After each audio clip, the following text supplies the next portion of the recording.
In the 1930s, Afghanistan was almost unique, a country in which there had been almost no significant economic or social development for 150 years.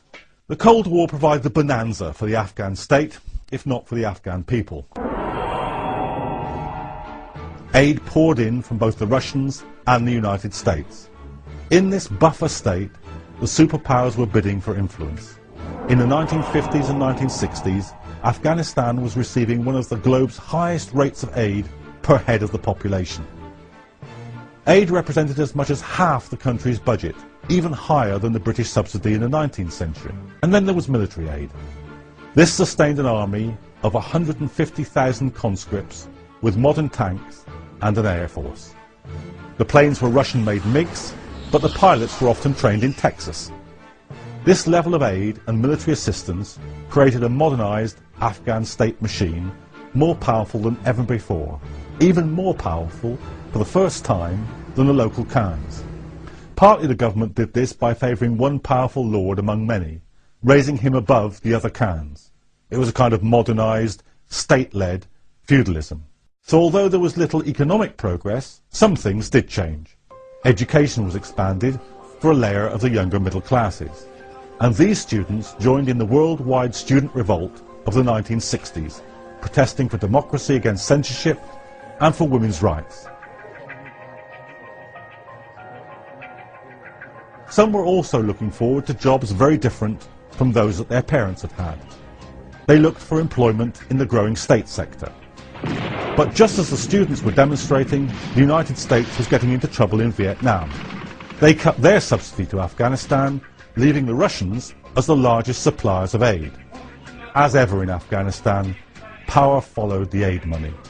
Those sections of the ruling elite who were pro-Russian began to gain at the expense of those that were pro-American.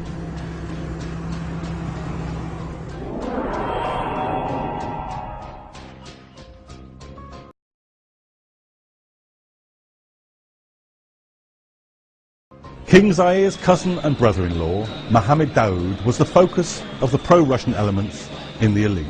In a bloodless coup in 1973, he overthrew his kinsman, seen here on an official visit to London at the same time. Daoud declared Afghanistan a republic, but the Russians did not reward him. By increasing their aid, and in a pattern now depressingly familiar, he was overthrown in a coup just 5 years later, in 1978. Those who came to power in 1978 were from tiny communist organisations with their roots in the student movement of the 1960s.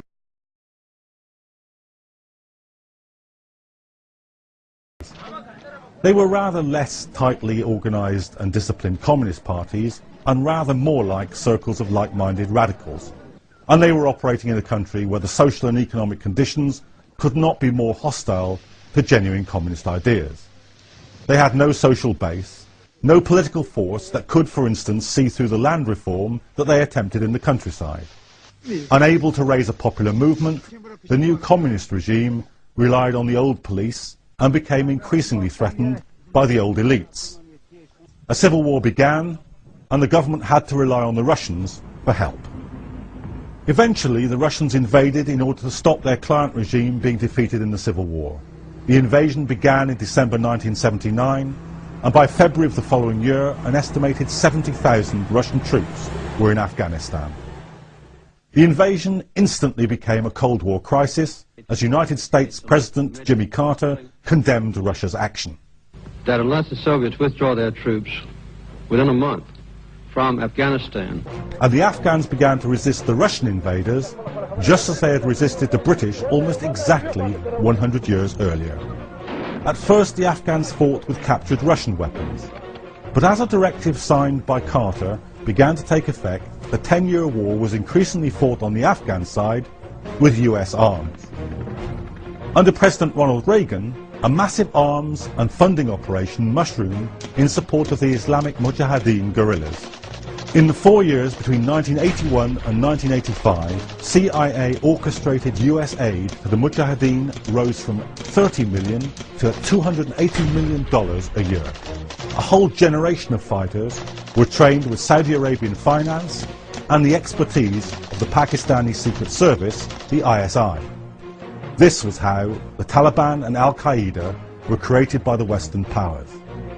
But for the US, it was all worthwhile if it meant defeating the Russians. As Jimmy Carter's National Security Advisor, Zbigniew Brzezinski, once put it, what is more important in the view of world history, the Taliban or the fall of the Soviet Empire, a few stirred up Muslims or the liberation of Central Europe and the end of the Cold War? Eventually the Russians were defeated and withdrew, and their last troops were out of Afghanistan by 1989.